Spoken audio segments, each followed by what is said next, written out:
Yeah, if your goal is that you're going to start a podcast and then all of a sudden you're going to have this super engaged audience that's going to be reaching out and wanting to do business with you, that is a really, really big ask. So when we look at the nature of podcast listening audiences, they tend to be very emotionally engaged, but they can't click on the sound of your voice. Typically, it's an intimate medium, but they're also kind of really disconnected from you in that they're kind of in their own world. Typically, they're multitasking. They're out walking the dog, driving the car. Right. They're not going to, it's more like a TV viewing audience than it is like a YouTube, for example, where they've got clicks and maybe you might have a greater opportunity for engagement. But that's okay because there are so many benefits to leveraging that platform. Hi, I'm Erin Marcus, former corporate executive turned entrepreneur and founder and CEO of Conquer Your Business. Welcome to the Ready Yet podcast. We're excited to bring you more than 100 episodes of interviews and insights designed to help entrepreneurs get the financial and emotional freedom they need in order to build a business and a life they're proud of. All right. Welcome to this episode of the Ready Yet podcast. I'm going to have fun today because I'm excited about this guest, Josh Elledge of Up My Influence. Here's a weird thing that happened. I had Josh on my calendar and I didn't know because like most businesses, right, we have people who help us with our calendars. And lo and behold, we end up on a VIP day for a client of mine that's also a client of yours. So we're getting to integrate your amazing strategy that I love with all the strategy work that I'm already working on with this client. So I can't wait to have this conversation for our audience to talk about how to take the very specific tactic that you're offering and make it part of an overall strategy. Yeah. And how does that work, right? Because I see people kind of do it the other way where they take all these random tactics and they're not really thinking strategy. And that's what kind of messes them up. But before we get into that conversation, we've already talked where you live, who we know in common, that your wife and I used to live near each other, all those things. But before we get into all the nuts and bolts of it, tell everybody a little bit more formally who you are, what you do, all of the things.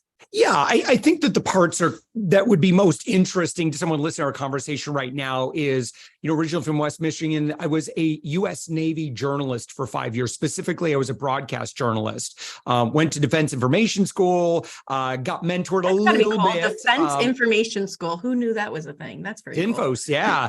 Now based at the time was in just outside of Indianapolis, but had the opportunity for familiar with the movie Good Morning Vietnam.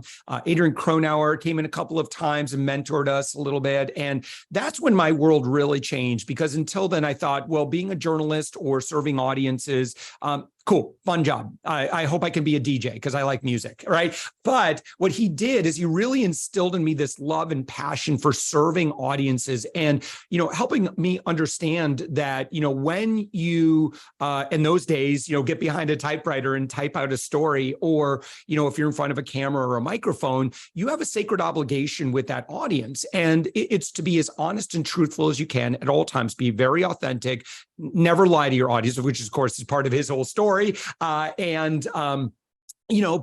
it's a very important job to serve audiences. And again, they know when you're just trying to, get your own needs met versus when you're truly there to serve. And so that's kind of always been my modus operandi since then. Started a string of small businesses after leaving the Navy. I went to college, I wanted to be a love doctor on the radio. In fact, I studied family science. That didn't materialize, but I did get into internet development, started a string of small businesses. 6 in a row didn't end up becoming a whole lot. But on that 7th business venture, we actually did quite well. Savings Angel, which I still today serve as a consumer advocate and a consumer expert. I do TV segments all the time. I've been writing a syndicated newspaper column for, I think, getting on 15 years, teaching consumer skills. Basically, I'm the guy that can get you a deal, hookup, or upgrade on anything in life. That's my persona. But along the way, I again got really good at getting in the media. With Savings Angel, we built a 7-figure company with 0 paid ads. I grew that company nearly exclusively from just showing up in the media and serving audiences, doing it pro bono. They didn't have to pay me. I didn't pay them. It was just all editorial, organic, earned media, became a trusted resource. And so because I got good at that skill, I started just doing pro bono work in our local community, working with, minority-owned business owners, women-owned business owners, a lot of veteran-owned business owners, just helping out. Because, we've done okay in business. So I feel like that's what you should be doing.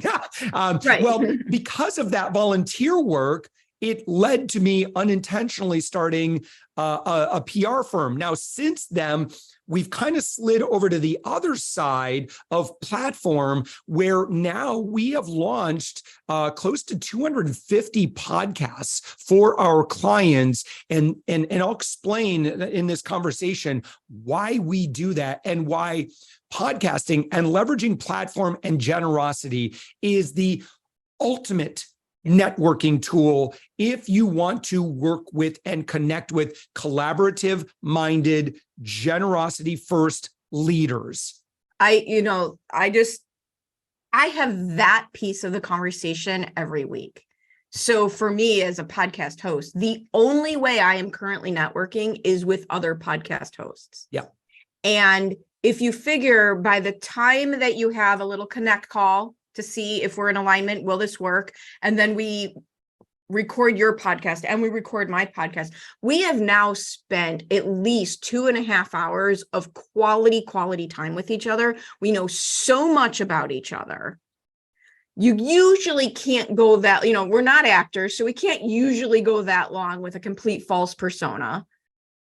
And you just get to know each other so much better. And I'm wondering, as I'm listening to you talk and I'm remembering more of our in common situations, I have a journalism degree. I used to have a team member who worked for me that actually is still a journalist on the Great Lakes Naval Base site, still writes for the paper for the guys in boot camp and the girls in boot camp. And I think for many of us who have been in the journalism and media world for a long time now, podcasting has become what media used to be, that truthful platform where you can do a deep dive into subjects, as opposed to the influencer platform that so much has become. Yeah. And in fact, I think I just saw it's interesting, right? We're looking at, trends of podcasts, and there's always a lot of headlines. And I don't want anyone to confuse, because when we're recording this right now, I think Spotify is, shared how much money they lost on paying all this crazy money to celebrities that, sure, we'll start a podcast and make a lot of money. The industry podcasting is still absolutely in its infancy. And I think that some people are figuring out how to make it work. Now, I share that because there's also, I don't want people to look at podcasting like it's going to be a layup. It's going to be an easy win. Well, the big mistake that I'm sure you see this, because the biggest mistake I hear from people when they create their podcast or want to create the podcast is they have no idea why. Yeah. They're doing it because they heard it was a good thing. Like, so for example, from what I understand, Up My Influence does for people, that use of a podcast is different than how I use mine. It's completely different, but you have to have that intention going in. What are you trying to do? Yeah, if your goal is that you're going to start a podcast and then all of a sudden you're going to have this super engaged audience that's going to be reaching out and wanting to do business with you, that is a really, really big ask. So when we look at the nature of podcast listening audiences, they tend to be very emotionally engaged, but they can't click on the sound of your voice. Typically, it's an intimate medium, but they're also kind of really disconnected from you in that they're kind of in their own world. Typically, they're multitasking. They're out walking the dog, driving the car. Right. They're not going to, it's more like a TV viewing audience than it is like a YouTube, for example, where they've got clicks and maybe you might have a greater opportunity for engagement. But that's okay, because there are so many benefits to leveraging that platform. I wanted to share this statistic too. I was just talking with Alex over at Podmatch, and he shared that I think it was roughly, I'm somewhere between 90 and 95%. I think it was over 90% of podcasts never make it to episode 20. And the reason why is because, again, this false expectation of what podcasting is going to bring them. The same thing, and again, in our days of, PR agencies, and we would make a lot of connections to podcasters. It's really important that as a PR agency or a podcast guest agency, that you set realistic expectations for guests as well, because you're going to go and you're going to do that work, and it's probably going to be good, not great. But you do it anyway. I've done over 300 podcasts as a guest now, and I don't have a lot of expectations about what that listener is going to do in terms of reaching out, because I want to have a lot of empathy about what's going on in their life. They're busy. They're swimming in noise. There's noise everywhere. There's content everywhere. So again, I just want to be quite empathic with, listen, you're busy. I don't expect you to come and find me. You might, if I say something you really, really, really want and need, you might reach out and connect with me. But statistically, I am just happy with creating good in the world and treating listeners and audiences like adults. And I trust the listener, who's our friend right now that's listening to us right now. You know best what you need in your world. If you think that I can provide you a lot of value, and that value is only derived from this particular conversation, great. I'm so happy to have, created some good in your world, even just a little bit. But only a few people will actually, well, how do I find this Josh Elledge guy? Well, they have to. Well, but this is the whole point, that you have to have an overall strategy that you add your tactics to, instead of going all in on, I personally consider, for the most part, podcast hosting and even podcast guesting is a long-term passive strategy. You don't have a lot of influence over what people do or do not do with the information. This is exactly like you said. This is not do 3 episodes and now I'm a millionaire. This is a brand building, be of service. I use mine for networking, to meet amazing other hosts, to find out how we can otherwise do business together. I love your whole concept of it's really a giving platform. My world, much like yours, my world changed when I was able to get on other people's stages. Yeah. Right? That changed my entire world. Not every business needs its own stage. So if I have a platform that I can share, it changed my world. I get to do that for others. That's fantastic. You have to understand, if you're going to use podcast guesting or hosting as part of your brand and business strategy, how does it fit in? And I say the same thing for social media.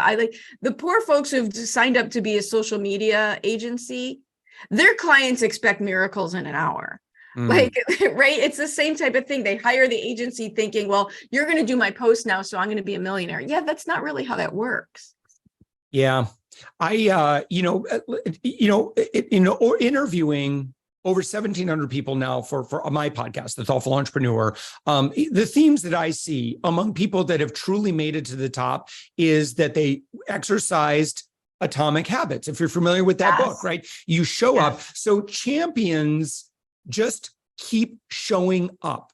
And they go to the gym when everybody else gets bored. Oh, I'm not getting the gains that I got in the first couple of weeks. Now it's starting to get repetitive and boring. The champions keep showing up. The amateurs throw in the towel. What I recommend is pick a lane, stay in that lane, do that thing, keep on doing that thing when everybody else quits, as long as you've got a strategy and a plan, right? And so for me, the value that I get from audience is secondary. 2, it's a secondary benefit. The SEO I get, it's a secondary benefit. The authority that I gain from doing that, that's a secondary benefit. These are all wonderful things, particularly when we collectively look at the value that I get from it. But the absolute number one thing we've been talking about here is that it is the ultimate introductions and networking tool. Generosity, and you'd mentioned this, right? And here's your tweet. Oh, Twitter, X, whatever they call it. I don't care. Here's never figured it out when everyone loved it. Certainly don't figure it out. Yeah, not my here's your soundbite right here. Here's your reel, right? Here's your reel. Here's your soundbite. Generosity is the language that true leaders use to identify one another. 100%. And scarcity and competitiveness is the language of amateurs. It truly is. And there's this thing too, also, when two people come together, experience proximity, time together, which you talked about earlier. And when that proximity is done in service, like we're not just getting together because we like coffee, coffee's cool, that's great, we can get to know each other. But when we're engaged in service together, there's something magical that happens. Like if the guest and the host together, we're doing good in the world. We are making the world a better place. And then we identify our shared values. Now we become true collaborative partners in that moment. And there's a bond that gets built that is so magical that I hope that I can inspire more people to step out and try to create these relationships and these bonds, because what you're doing is you're creating friendships that can last forever. See, in business, and this is the theme that I've noticed in all my interviews, is that true leaders value their network. They value their social ecosystem. That is the most important thing that they have. Today, if I had to shut down Up My Influence, I would have a new position within a week, because all I'd have to do is send one email to my list. I have invested social capital into so many relationships where I give first, I don't really have a lot of asks. I give, and then we want to be open to creating an environment. And so this is what we create for our clients, is we create an environment where two leaders can build a relationship, then they like each other. And then because of that, two leaders that like each other, they are going to find ways to do business together. And now we're creating this 1 + 1 = 11 kind of situation over and over and over again. It's so interesting. Like, I've come to realize that there are themes in the universe, right? There's themes loose in the universe. And to pay attention to the common themes, the things that come up over and over again. And I literally just did my live show last week on networking at higher levels. And the difference that I watch and experience when I am talking to multiple 6, multiple 7-figure business owners versus amateurs, startups. And it's done so completely differently. There is no confusing networking with prospecting. There is absolutely no concern about how this is going to turn out, because what's in it for me? That will figure itself out. The more we learn about each other authentically, the more we will figure out what this turns into, because we don't know yet. And the way that I put it, who will answer your call? Right. Who is not on your list? Who is not connected to you on Facebook or LinkedIn, but who is in your phone and will answer your DM? Because let's face it, we don't actually call each other anymore. The only person I answer the phone for is my mother at this point. But who will answer your text message and answer your DM? And who will you answer? Because it's not networking, it's building your network. You just mentioned something that, and Erin, I love what you just shared right there. And I hope someone will go back and listen to that again, what you just said, because that's very, it's so true. So on point. I just thought of this, right? It's like, even if you go into a networking event, right? And it's like, it's a networking event and you're going to mail you have to really pay attention to what the intention is of that event. What I have seen is that if the event is designed to be, you can get here and get great leads, and if it's communicated in a way where it's all about what you are going to get, I find that very negatively impacts the outcome of that event, because I think leaders know, I'm just going to be hit up, I'm going to be sold at. Like, I think we've all been to those business mixers or those BNI type things, and it's really awkward and uncomfortable. I don't like being sold at.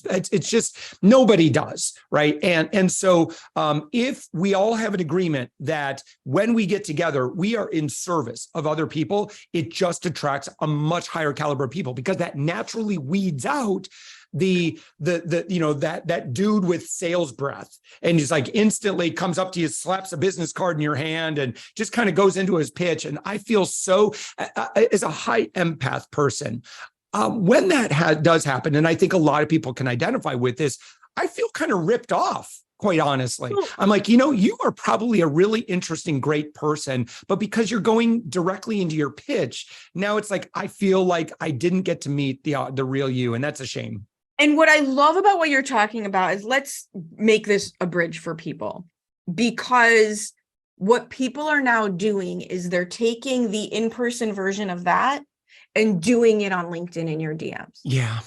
Yeah, it's too abrupt. It's awkward. It's the same thing. And it's why a lot of leaders I know are quite hesitant to spend a whole lot of time in their DMs and LinkedIn. It's been burned over. I hope you're enjoying this episode of the Ready Yet podcast, brought to you by Conquer Your Business. With decades of experience, Conquer Your Business creates business and branding strategies that build multiple 6- and 7-figure businesses. And we don't just show you what to do. We have an entire team of people available to help you do it, strategy and implementation. You can learn more and reach out to us by visiting conqueryourbusiness.com. It is. And so here's the thing. Here's the perfect, this is the lesson. If you wouldn't walk into a room full of people and do it that way, stop doing that. Stop doing it that way on social media. Yeah. Treat people. Folks are quite brilliant. And audiences are quite brilliant. And that's always been my bias. And so because of that, you're not going to fool anybody. Here's the thing, right? It's intention. You broadcast intention before you ever open your mouth. From the moment you start communicating, and we know what's going on. We know what you want.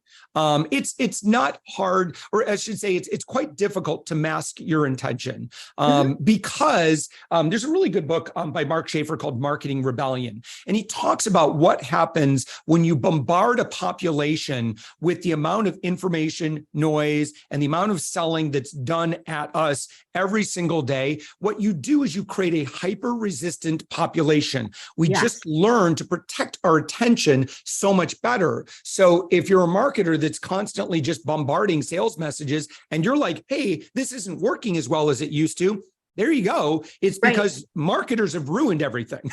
Right. And here's it. Right. And going back to your empathy point, though, I have all the empathy in the world for the people who are doing it, because I think most of them are doing it because they don't know their fault. Better. I agree. It's not their fault. They've been taught this. And I've literally, if I get these DMs in my LinkedIn, and sometimes, to your point, you can kind of feel their intention. There's a big difference between the scammy and the person who's just trying. And they were told that this is what they were told that this is just what it takes. I know you're a leadership consultant, but sorry, you got to do this sucky used car salesperson, old school used car salesperson stuff. And that's the only way to grow your business. No, that's a lie. You don't have to do that. You don't have There are much better ways to grow your business. And I would argue that if you are following kind of that E-Myth mentality, where you have a moral obligation to grow your company, the number one thing you can do is build a ton of relationships. Is it going to take a little bit of time? Sure, it will. But here's what's going to happen. Let's take it down to a micro level, right? Let's say you're a local realtor, right? I would say that your number one objective is to build 200 to 300 meaningful relationships with centers of influence in your community. Because once you have that, and by the way, who's a center of influence today? Everybody.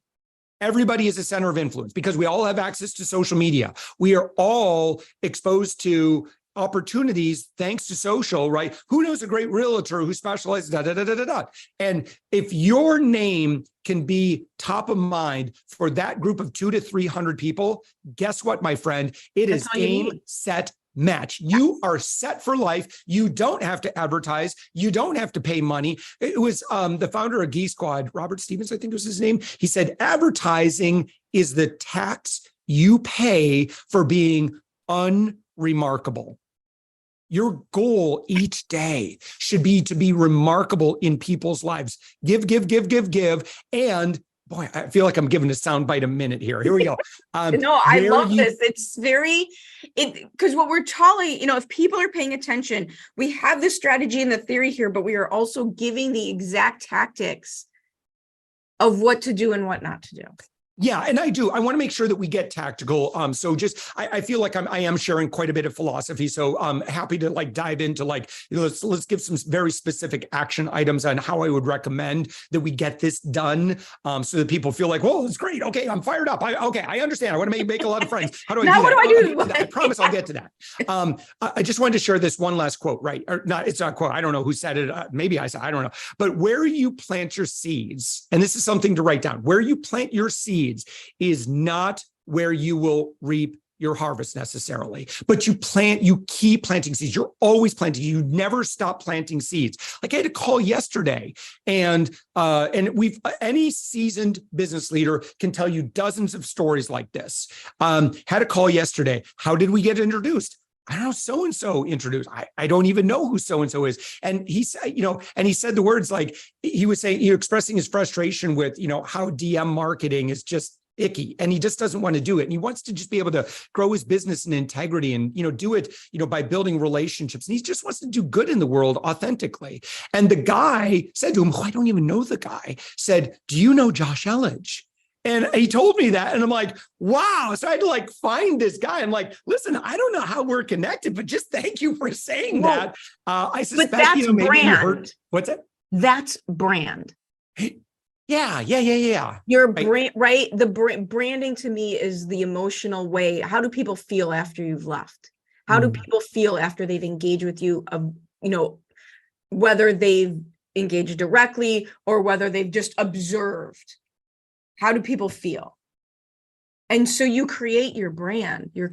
By giving, you've created your brand of, well, if people hear someone saying, well, this is what I want. Oh, I got the guy for you. This is his brand. This is who he is. Yep.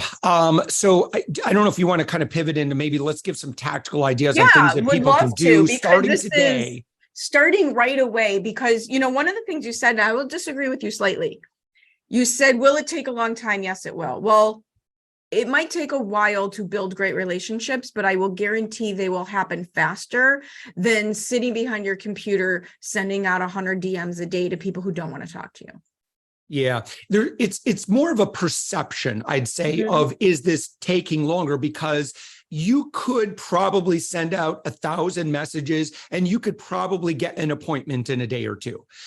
You could play a little bit longer game and you might not get the appointment this week, but you'll get it next week or the week after, right? So it's more of it's an initial perceived, quantity, right? Is this having an impact? And the latter, or kind of more of the relationship focus, does require a bit of faith. It's a really good book. I recommend it. I keep recommending books. Keep at it. I love it. Yeah, is The Go-Giver by Bob Berg, which is just absolutely. And that's an easy fable book. Yeah. Please read that book. Also, there's a follow-up called Go-Givers Sell More, which I think is a little bit more tactical for those of us who are responsible for growth and sales within our companies, that I'd highly recommend. And so what we want to find is how can we show up in the lives of other people in generosity? What's the thing that we can give away? And I'm not talking about white papers. I'm not talking about, free audits. Maybe that would work, but you really have to get very marketing. honest. That's marketing. That's not really, it is giving and it's helpful and it's great and we do it. But I differentiate between offers and funnels and truly giving. Yeah. So I would say that the way to uncover this is you have to ask people, so if you let people know, so the way I might phrase it, right, as I said, these are my superpowers, like this is what I'm good at. How can, and then I really say, and I really just in an engaged conversation back and forth, what I try to do is like, how can I give this person $20,000 of value? I'm not allowed to charge them any money. right? And so here are my rules. I'm not allowed to charge them any money, but I have a moral obligation to help them as best as I can within 30 minutes time together, right? What could I possibly do, right? Maybe there is some extra work afterwards, like connections or whatever, but I'll tell you, and Erin, this is where we kind of started in this conversation. Here's what we've concluded.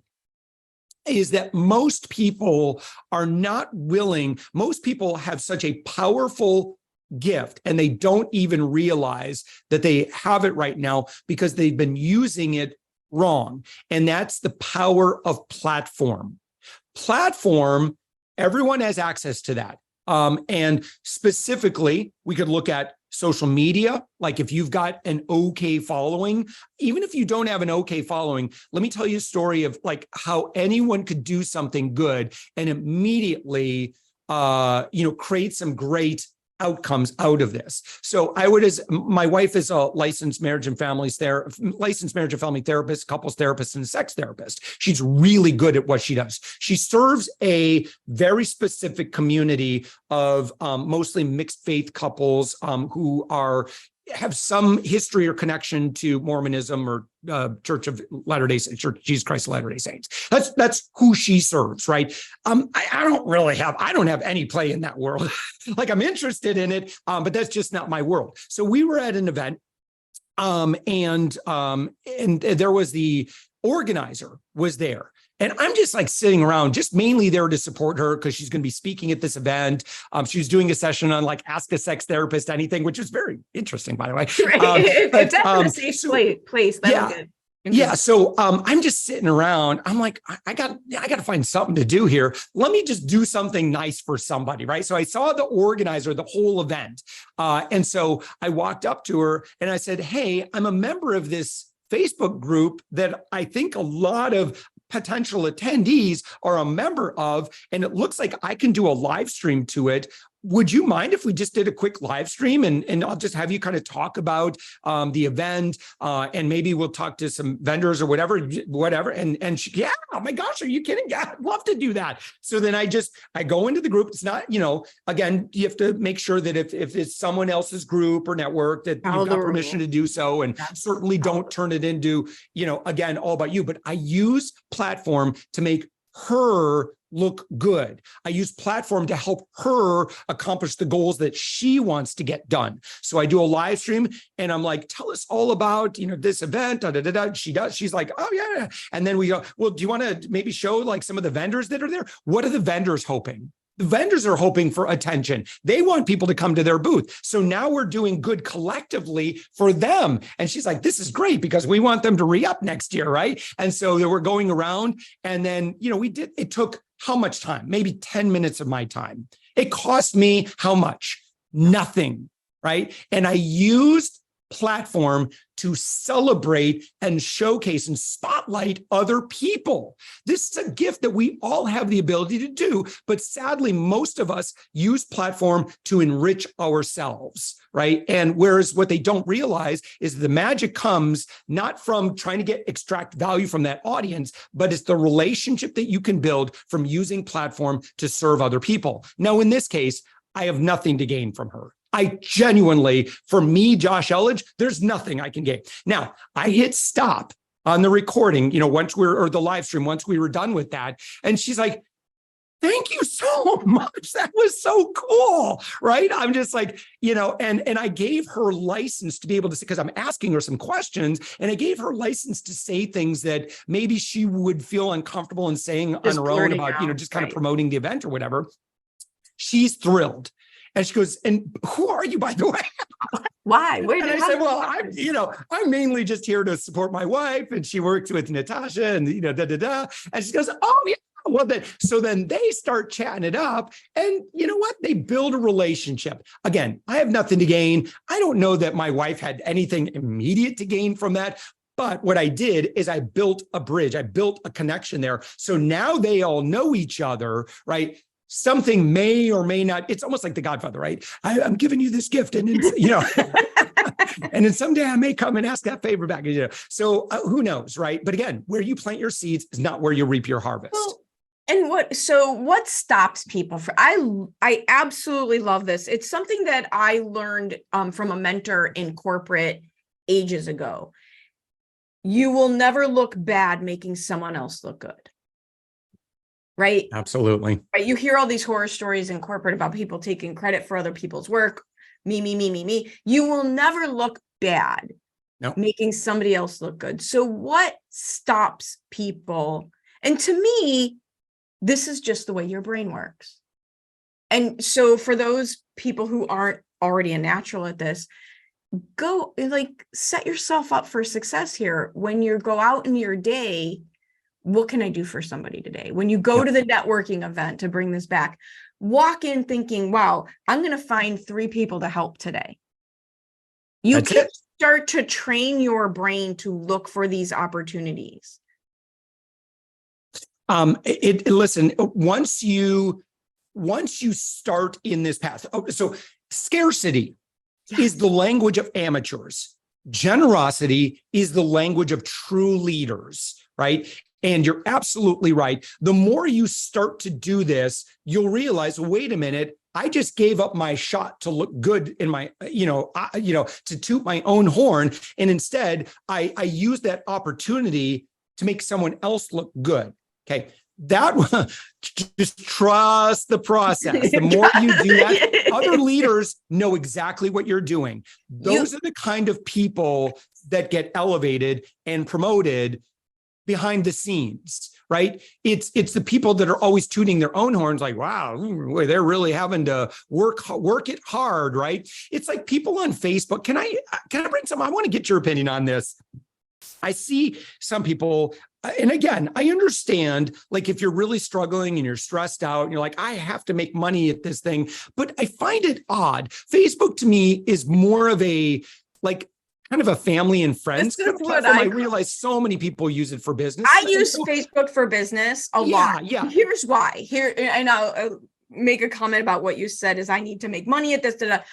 One thing that's the opposite of what you're talking about is what I call woe is me marketing. And again, amateurs, woe is me marketing. I just need 3 more people to sign up for this one thing, and then I'll earn that. But who the hell, why would I care? Good luck, have at it. I'll celebrate with you if you make it. But don't, that being said, the reason I use Facebook and my personal page now as a creator is it depends on your audience. It depends on your audience. My primary strategy for growing my business my last business has been through networking. And for a very long time, people my age, when you meet people, it's very weird. You meet people out in real life, and the first thing that anybody does is they go back to your social media profile to connect with you and see if you are who you said that you were when I met you in real life. So for me, I have a small portion of my Facebook connections that are friends and family. But because of the process of growing my business is what it was, a very large portion of my connections on Facebook are other business owners now, which is my audience. So I think it depends on your audience. But that being said, you still have to treat it in the exact same way you've been talking about. Give before you get. It can't just be, oh, look who's asking me to come to their event again. It has to be nurture, and then an ask. And it's the social capital you've talked about. Sure. So someone who uses, and I'm not talking about, because I would imagine you would do it in a very classy way. But someone that's always selling, are they connected to their cousins and their sister and their brothers and their family? And is that weird? Is that awkward? I had to get past that. And here's the difference though. Okay.